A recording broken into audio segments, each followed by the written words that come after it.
So we're taping this so other people who couldn't attend can see this afterwards as well. Good morning, my name is Reeuwijk. I'm a sales engineer for Puppet, working for the Northern Europe region, so here in Netherlands, Belgium, Luxembourg. And I'll take you through two things today. Some of the major announcements we did at PuppetConf in October 2017. As a result of that, the company has quite a revamped portfolio strategy. So now we're no longer a single product company. We have multiple products, and this is changing how we look at automation. It's a much more complete vision, and I'd like to share that with you today. So we're going to do a couple things, and I see that it's doing something that I don't want.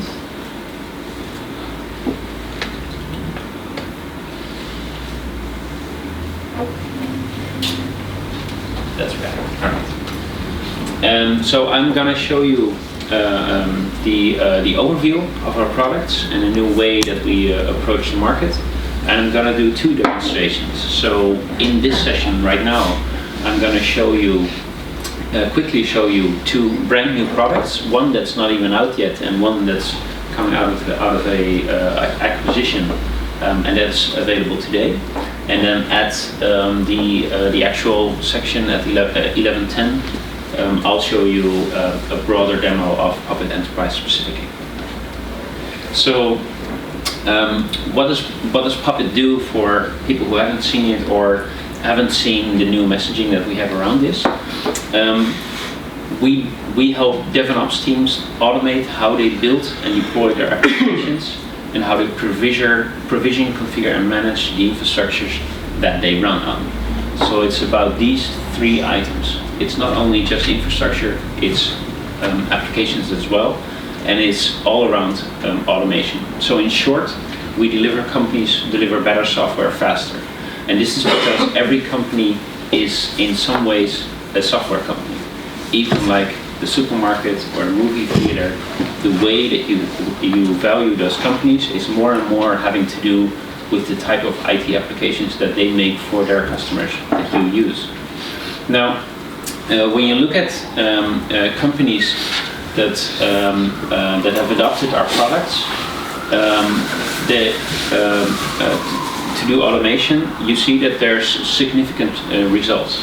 So companies like KPN, for example, where I used to work, they reduced their IT operational expense, not by reducing the amount of people, but by becoming more productive and more efficient.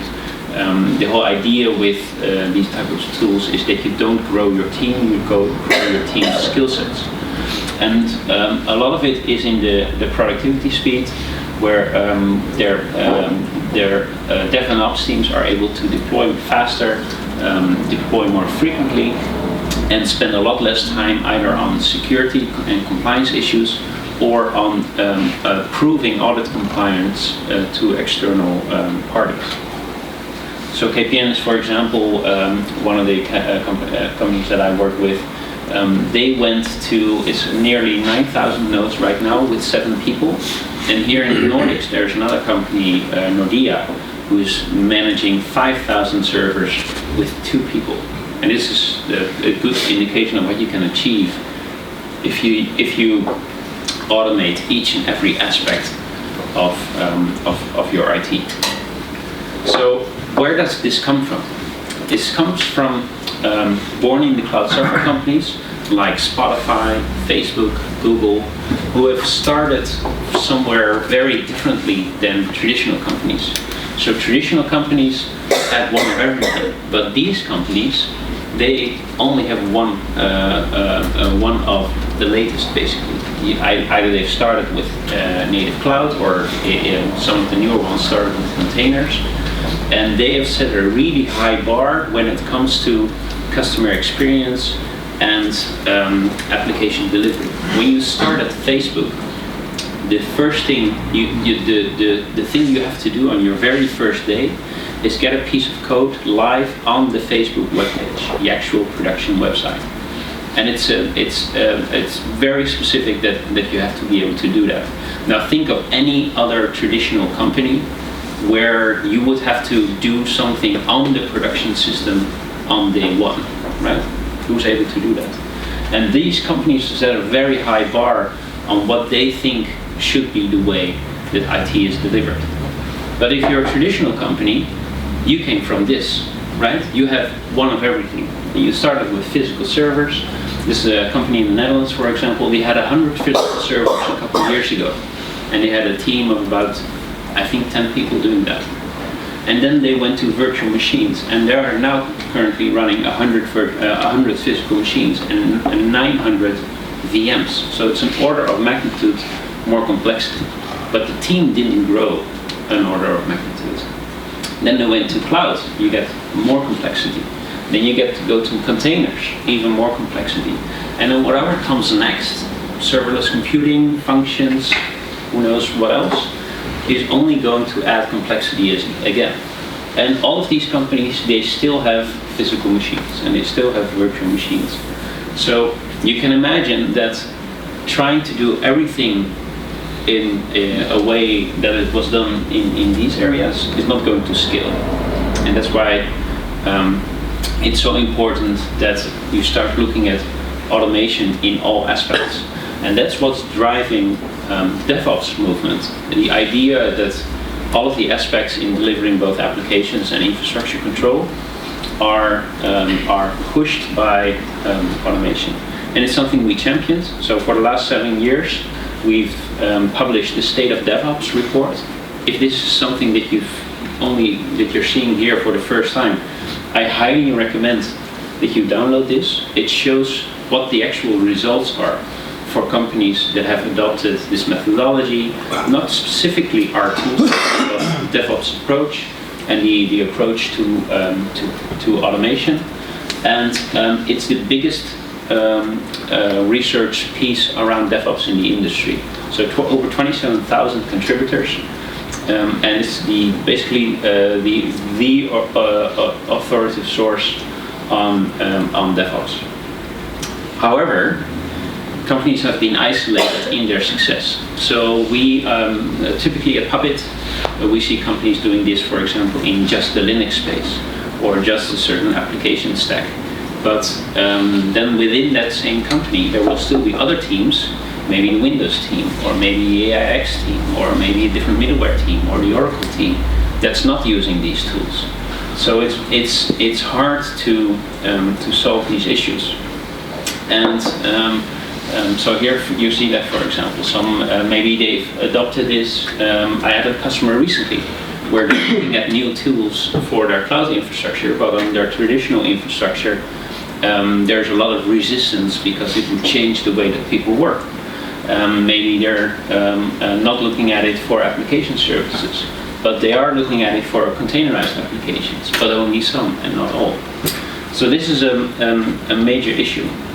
And that's why Puppet is now calling this the journey to pervasive or widespread automation. The idea that you don't get to the fully automated state in one go. It's a journey. It's an iterative process, and you take it one piece at a time. And the way that we try to put a number on that is what we now call what percentage automated are you? So this is something we took from VMware, who talked about percentage virtualized for a number of years. And it's something that CIOs use to compare against each other, to compare against competitive companies or companies in similar spaces. And if you look at this idea, it's hard to put a very concrete number on it today, but you can get a sense on, if you look at all of the changes in your infrastructure, like deployments and changes to application updates, patches, you can put a number on how much of their work is manual today and how much is actually automated. And for most companies, it's not a lot, because there's so much where this needs to happen, right? Both deeply, going across the stacks, and broadly, going across the different silos, and the different technology architectures. Okay. And you'll probably never get to 100%, but having all of this automated, this is what always ready to ship looks like. Right? This is what it means to have pervasive automation across your entire landscape.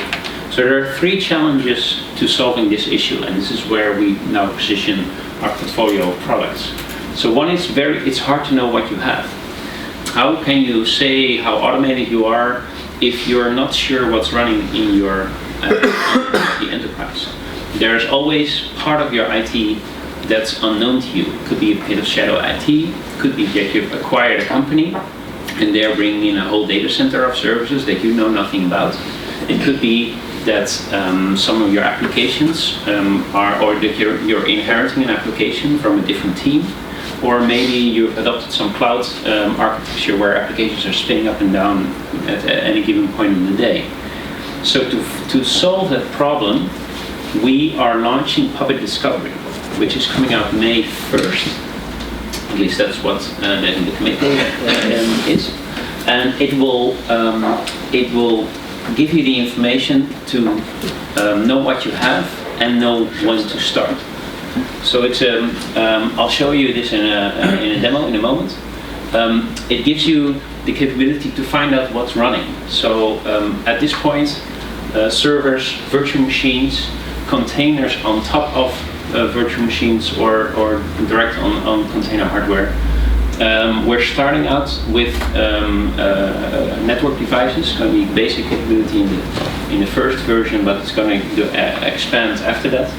And it doesn't matter where it runs. So it's going to support Google Compute, Amazon, Azure, VMware, and OpenStack eventually, maybe in the first version, otherwise shortly after, and on-premise. So on-premise you can give it like IP range or a set of host names, and it will go out and find out what's running there and present it all in this dashboard. And different versus any other discovery tool on the market, it allows you to take action.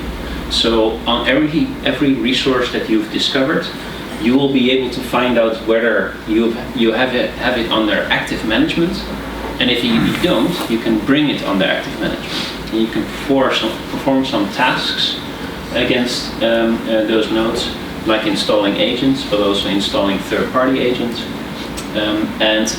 It's based on a technology foundation that we can expand and that we also leverage in Puppet Enterprise. So it's something that will grow over time.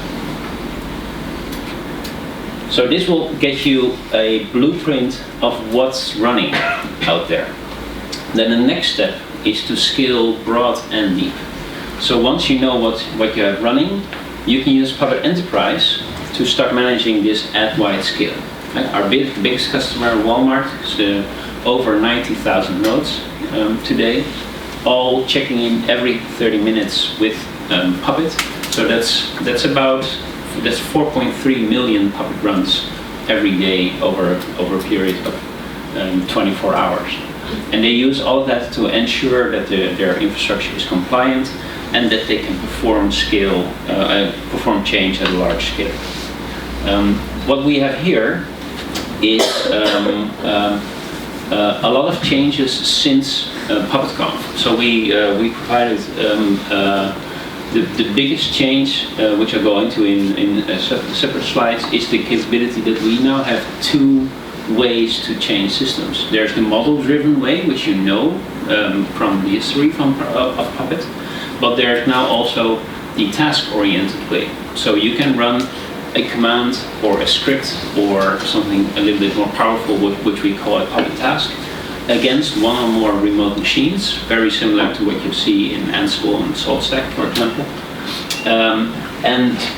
This is the only product on the market that now delivers you the capability to do both. So we meet you where you are. If you're doing a lot with administrative IT scripting, a lot of scripts in your home directory today, you can push that into Puppet Enterprise and reuse that capability, but do it in a much more compliant fashion. Find out who's running what script against which nodes at which time. And then if you're finding out that specific items you're running more often, you can change that into a model-driven approach and have Puppet take care of it for you and no longer worry about it. And then if you use Puppet Enterprise, you get a lot of enterprise-grade features. So role-based access control, automatic code management, a simple way to install software and perform the upgrades, and the ability to scale is really wide. So Puppet Tasks, a new feature that we launched at PuppetConf. It comes in two flavors. There's the open source, basically a task runner, very similar to what you've seen from the open source Ansible. So it's just a command line tool. It's a gem, a Ruby gem. So gem install bolt, and you get the latest version. And it'll allow you to run a command remotely, or to run a script remotely. It will automatically upload it and execute it for you. You can run a task remotely, which is a script that contains special named variables, which then allows you to, on the command line, provide values for those variables when you run the task. So that makes it a bit more powerful in having a generic script that you can run multiple times with the different results. And what we call a Puppet Task Plan. This is similar to an Ansible playbook. So it gives you the capability to define a complex sequence of actions that need to perform, tasks that need to be performed, and logic around it. Goes a little bit further than what you can do in the YAML file in the competitor's product. It uses all of the Puppet code syntax so that you can program this. So for example, there is an example Puppet Task Plan that allows you to update a web farm behind the load balancer in such a way that it takes out one of the nodes, drains it from connections, upgrades the software, tests for success, and only then puts it back into load balancing, and then goes on to the next. So that you can do a complex upgrade without taking the website down at any point in time, which is something that was really hard to do with the model-based Puppet technology before. So that's something that we have today. And then all of these features except plans. Plans are expected to be delivered in the next Puppet version coming out in May, but it's not quite sure if it will make it in that one, and otherwise it's the next one. But all the other features are available at large scale in Puppet Enterprise. So there you get the capability to do this across 100,000 nodes, for example. We did some testing and we were able to perform a task against 30,000 nodes through the agent-based system quicker than it takes to open a single SSH connection to an agentless based model. And this gives you all of the auditory and compliance capabilities to have logs on exactly who ran what against where.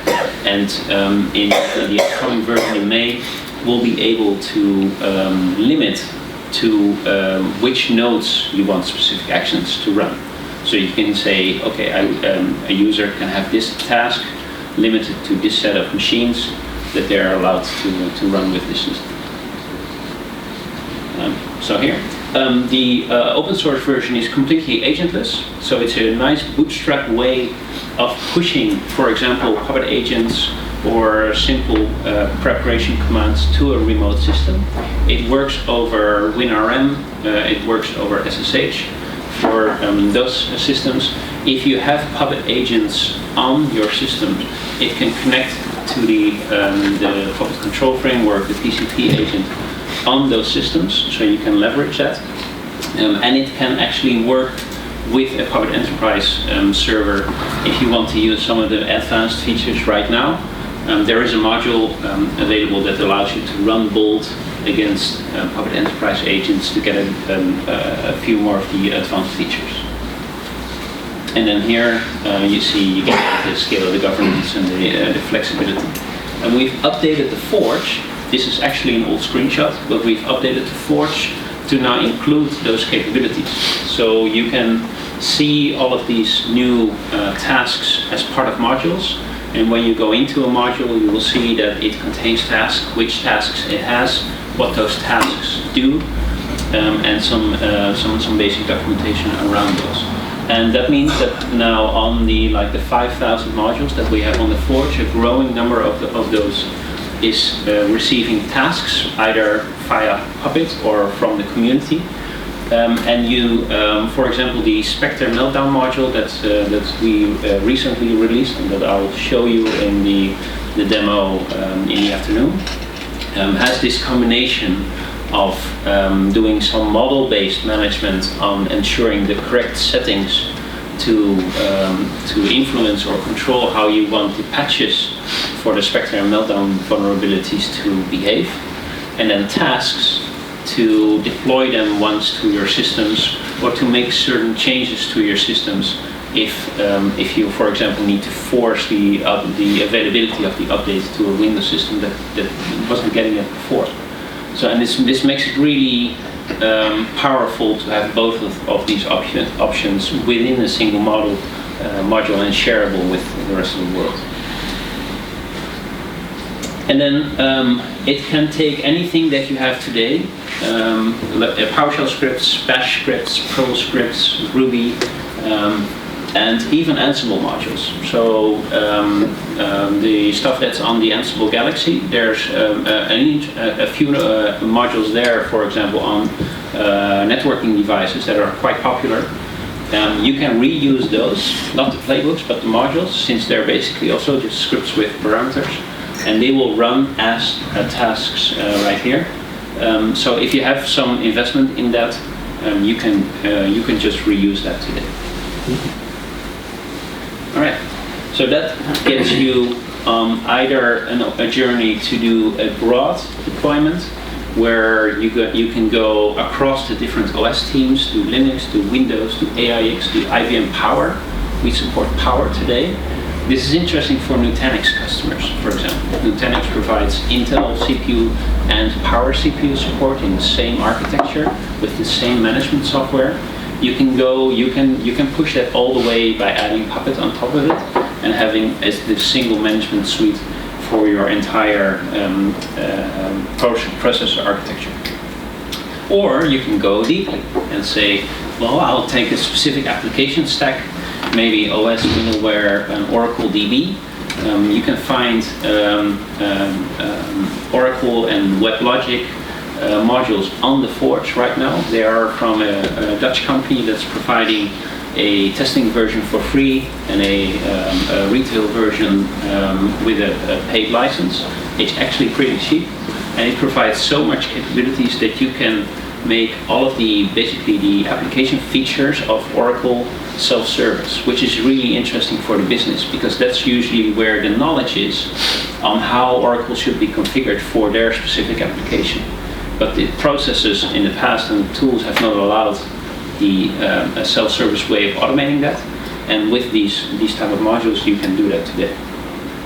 And then basically you start doing both at the same time in an iterative fashion, and you get to more automation. Now we've also highlighted or launched a couple of new features on the cloud space. So there is now, in Amazon, there's actually two items. So there's a CloudFormation template for Puppet Enterprise. So you can deploy a PE environment really quickly that way. And we launched, which is not on the slide, something called Amazon OpsWorks for Puppet. So who's heard of Amazon OpsWorks? Not that many. So Amazon OpsWorks is a managed service from Amazon, where they provide a configuration management platform that is managed for you. You don't have to manage the actual software underneath. You just use it to automate your own virtual machines and instances inside of Amazon. It used to be based only on Chef, and now there is a version based on Puppet available as well. It includes all of the licensing on a pay-per-use basis, and it includes all of the integration with Amazon to make sure that this is seamless. So if you like the Puppet technology, but you don't want to maintain an actual Puppet Enterprise infrastructure and perform all of the upgrades, If you're running on Amazon, this is something that you can do. You just enable the feature within I think about 15 minutes. A Puppet Enterprise environment is spin up for you, and then when you order new Amazon VMs, there's an automatic process that will register those VMs and the agent to the PE server, and you just use the interfaces that Amazon provides you to configure automation. But you don't have to maintain any of the Puppet technology itself anymore. So that's really interesting. When we look at Azure, there's now a couple items. So we have an image in the marketplace that you can use to also quickly stand up Puppet. And there's an Azure module that we provided. Some companies are using other tools for this, maybe vRealize automation, or maybe Terraform, for example. But you can also manage Azure through the Azure module, same as that we have an Amazon module available for Puppet, and as that we do an OpenStack module and a Google module that allow you to have these simple definitions of a VM and then deploy it against your subscription. Now, I don't know if you've seen an Azure Resource Manager template or a CloudFormation template. They are quite complex. It takes a while to learn how they work and work at the kinks of using that. But if you know Puppet code, it's basically the type of resource you want to manage, the name of the resource, and the properties that you want. Puppet has all of the information to then make that happen for you. So you can just define the VM that you want, say where it needs to run, what size and what network, and execute that, and you will get your infrastructure. It doesn't work just for VMs, works for networks, works for several types of services inside of Azure that you can use. Same for Google. So Google released a whole set of modules to the Forge, which allows you to manage all of their cloud platforms. And we now have full Kubernetes and Docker support. So you can maintain with the Docker module all of the capabilities that Docker provides. So you can create images, you can set up host infrastructures, install Docker, set up Docker networks, set up a Docker swarm if you want to. And deploy containers either on individual Docker hosts or against the Docker swarm, and leverage that to have some automatic deployment. So it's not about installing a Puppet agent inside of a container. Yes, you could do that, but nobody does. It's about having the same kind of control and compliance on your production infrastructure. Now, this is a more static approach, so I wouldn't use this in testing and acceptance. I'll show you what we can do there in public pipelines. But for a more tightly controlled production environment, this is a great way to also be able to do that with containers. And then if you're going to basically be now accepted default for containers, you can do Kubernetes. So Kubernetes is the, if you haven't heard of it, is a quite rich framework to deploy containers on a production system in a highly secure fashion. And it consists of two items. There's deploying a Kubernetes cluster and then deploying applications against that cluster. And for that, there are two modules. There's the Kubernetes module, which will help you to quickly deploy a secure Kubernetes environment. This is really useful. In the cloud, you can basically order something like that. You can just order a Kubernetes infrastructure, and you get from Azure or Google on the fly. But if you need one on-premise, this is a hard thing to do. Most people spend over a week trying to get a Kubernetes environment up and running if they try to do it themselves. Because there's so much security implications and stuff that makes it complex to set up. If you're using the Puppet module, you can do this in about 15 minutes and get a system up and running. And then the help module is useful for actually selecting the applications and the configurations to deploy against your Kubernetes cluster, so you can get your containers up and running. Okay. So nobody deploys infrastructure for infrastructure's sake. Right? We all do this. We all automate this stuff so that we can have faster releases of applications. But often there's still a big wall between those two, between the ops department and the dev department. And we used to talk a lot about the DevOps cycle and the DevOps space, but we didn't have a product in the dev space. We only had a product in the ops space. And this has now changed. So we acquired a company in just before October called Distelli that had a couple of really aspirational customers, like Disney, for example, and they made a pipeline or application release automation tool that's so much simpler and all-inclusive compared to what you have in the market today. So in most cases, what companies are doing is either there's nothing really in place and it's a lot of manual process to build, test and deliver an application, or it's a whole bunch of open source tools. I don't know if you've seen the Gartner slides on the DevOps tool chain, but it's basically like a gazillion logos of different tools, and you have to be responsible for trying for some way to make it all work together. Public pipelines is a way to have something that's batteries included, so everything that you need is in there, but if you want something replaced with something else, you can do that as well. So the batteries are swappable. So if you already have Jenkins, for example, to do a part of your release automation, you can just hand off part of the pipeline to Jenkins and then come back to public pipelines for all of the rest of it. It gives you the capability to link to source control repository, track the software development that you're doing, and then on every commit or something more complex, maybe a release, do an automatic build of that, create either an application package or a Docker image and container image, deploy that against any type of testing infrastructure that you want, whether it be container-based or application-based, whether it's on-premise infrastructure or cloud infrastructure, and then bring it through a pipeline to do all of the automated testing, all the way up to, if you want to, the production infrastructure. And it's someone said to me, don't underestimate the power of a simple interface. It's really simple. It's all wizard driven.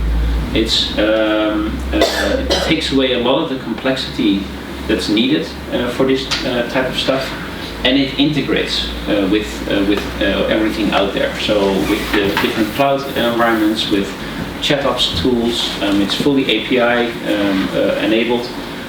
So this is really powerful stuff, and it finally gives us a way to do something in the whole space right now and cover the whole pipeline. So, and that gives you, that brings you to much closer to the end goal of pervasive automation, so that you can get your weekends back and go through a whole new way of maintaining IT infrastructure. So this is now the new portfolio. It's about discovering what you have, controlling that at scale, and then delivering on top of that with application release automation.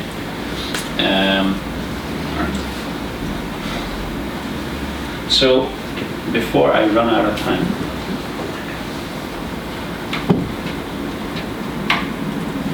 just let me show you a little bit of this.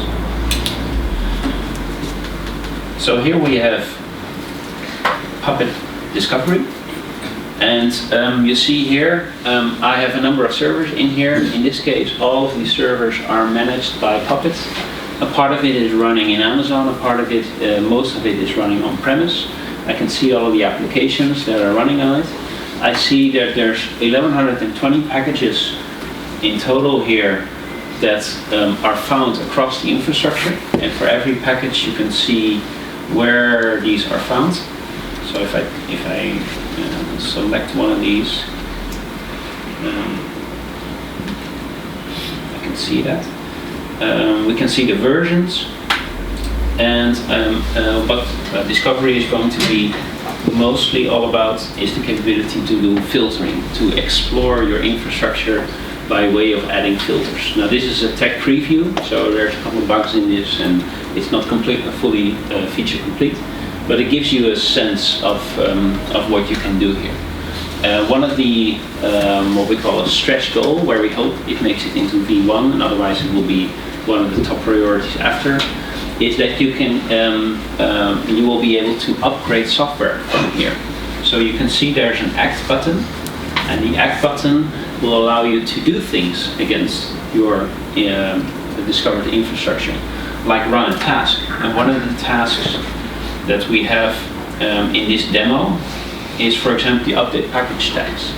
So that if you know that certain versions of OpenSSL are vulnerable against remote exploits, you can find those here and you can remediate them on the spot without bringing them into a full-on management tool. One of the things that we are going to do is right? Is Collective the underlying technology that you use for this, or I mean, is there a command line interface where if you want to just type commands or write scripts or do things without the web interface, you can? Not for Discovery, but so Collective is going away in total. Okay. It's being replaced by Puppet Tasks, and Puppet Tasks has a command line interface. Mm-hmm. Yeah.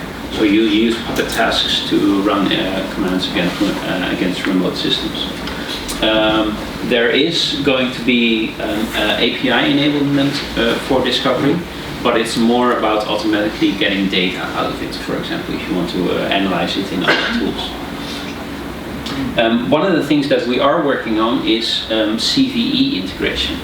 So based on the software versions that are found in this inventory, we are going to give you some basic analysis on what your vulnerability is to known exploits based on software versions of the packages. So that will give you like an out-of-the-box way based on sourcing that information from the public CVE databases. So it ties together, correlates between these two items to give you something more than just finding out the resources that you have and not going all the way up to like a security scanner. Which operating systems do you support with this? All of them. Solaris as well? Yes. Yes. It's fully agentless. It doesn't install anything in this. I mean, the CVE analysis. Sorry? With the analyzing with the CVE, will you support Solaris? Yes. Okay. Yes. It doesn't install anything on this. In this tech preview, it does a quick install and then runs something and takes it off again. In the actual V1 version and in the internal builds that I'm seeing right now, this is it has been replaced by remote execution. So we're now getting the data remotely from the systems by executing a couple of activities, but not installing any software. So we're not changing the state of your system by doing the discovery. And this remote execution is also a lot less impactful on the resources of the system, so that you can run this continuously. By default, there's a periodic update where it goes out again against your systems to get the latest state of the information. Eventually, this will be near continuous in a way that allows you like a real-time snapshot of your infrastructure. So it's the same software, it's the same for containers, it's the same for operating systems, regions for the cloud subscriptions that you're using. This tech preview is enabled for Amazon only, so you're only seeing EC2 here. But the full version will do Google, Amazon, Azure, VMware, vCenter, and manual on-premise by giving it just a subnet range to scan for. And it will show you these type of graphs, and then it will give you some capabilities to do your own slicing and dicing of the information into more custom reports. Now one of the things that I can do here, for example, is add another subscription. So I just pointed to the environments where I can have some of my instances running. So I have one prepared right here. And then Discovery goes out, connects to that instance, finds out whatever is running inside of that cloud subscription, and adds that to the database and starts foraging those systems. So we now see there's additional systems right here, and all or some of them are not managed by our infrastructure. So we found a piece of shadow IT this way. We would like to bring that back under management, because it probably turns out that we are responsible for these systems, even though that we didn't know that they existed. So what we can do is then run a task, install the Puppet agent,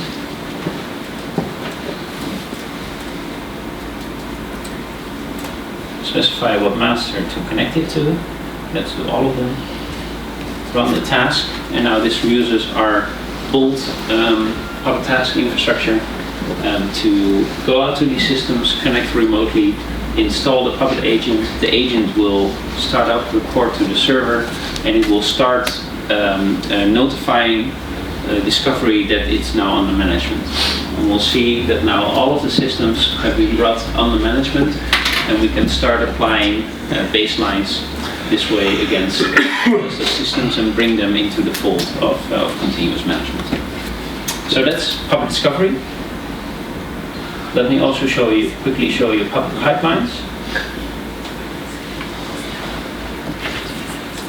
So I have a simple, let me maybe load it up one more. A simple application right here, for which I've set up a pipeline. So a way to automatically, right here, build an application for each release that I have in my software code, deploy it to a test server. If all of that succeeds, deploy it to an acceptance server where I could do additional testing, and then not automatically deploy it to production, but give me a manual promote option to push it into production. And then maybe at some point I'm so confident in this process that I can do it automatically, like how it works with Facebook, for example. But I can go all the way from continuous integration, which is usually this part, to continuous delivery, where you go all the way into production automatically. Now the way that this works is I've connected it to, if we look at servers, I've connected it to a couple of Amazon instances. So you see these are healthy, because in Amazon I've set up a couple of these machines. I create these through the Puppet Pipelines interface. So I can just say add server right here, and I can either create a whole new Amazon instance. If I do that, I get a set of questions like what's my Amazon key, what region do I want to deploy to, what instance type do I want, what AMI do I want, and I don't have one right here right now, so I can't do that. But basically, step by step, I'm going to go through all of this and deploy one. Or I might well have one ready that I did earlier, and then I can just do the last step where I say, okay, deploy this into, for example, the test environment. Give me 4 of those machines, and it will automatically then go out to Amazon, set them up, install the Puppet Pipelines agent, and they report back to the interface right here. So that's what I have available, and then whenever I do an application build, it gets deployed onto those machines. Now those should be live, so if I check right now, I have a dashboard here that gives me a better and easier way to see where I am today. So I have a V8 on a V8 version of the application that was successfully built.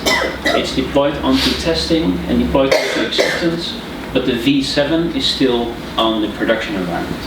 So if I look at, for example, this production environment, it's running on my production server, so let me check. That's this one. So I can copy that. And let's see what I get if I connect to that. Alright, so hello world from Puppet Pipelines. My newer version that I had running, let's see, so here's my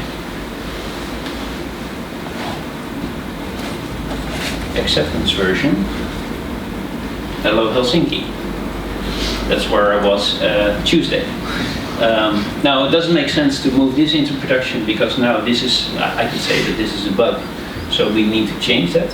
So this is now actually my application. This is like the simplest application in the world. It's just a Node.js application. So basically it is a web server which says one thing. So let me change that and say hello Oslo. And let me see, it's listening on port 80.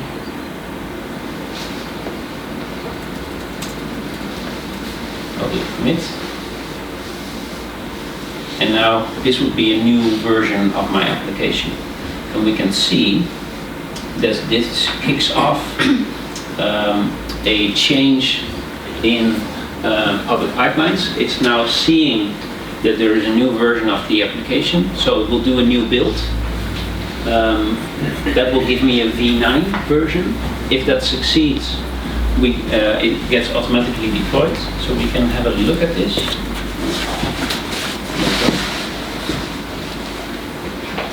So this leverages some public container infrastructure that public pipelines provides to do all of this stuff automatically for you. If you want to run this on-premise, you can. We provide an on-premise version that has additional capabilities like role-based access control, for example, where you can do all of this in-house.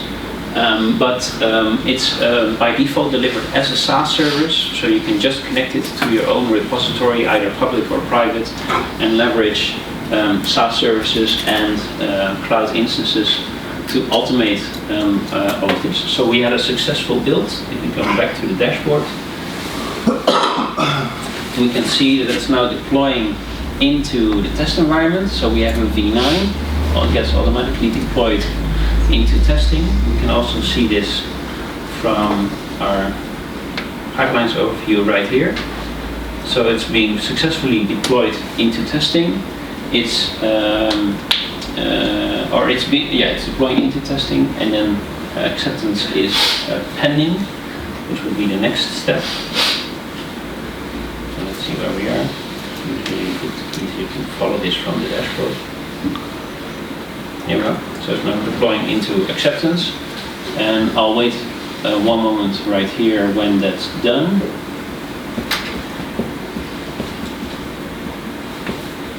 Actually, we can just follow that.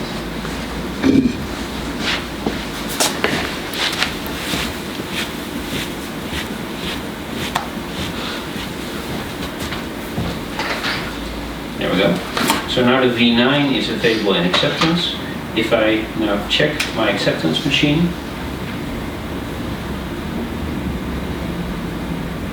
hello Oslo. So new application is running. I might say that this is okay to deploy into production right now. So what I can do is I can go into my application and now give the okay right here to promote this into production. Promote. Cool. So this will now move it into production for me.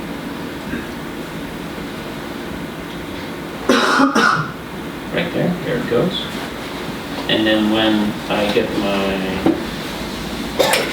URL for my own,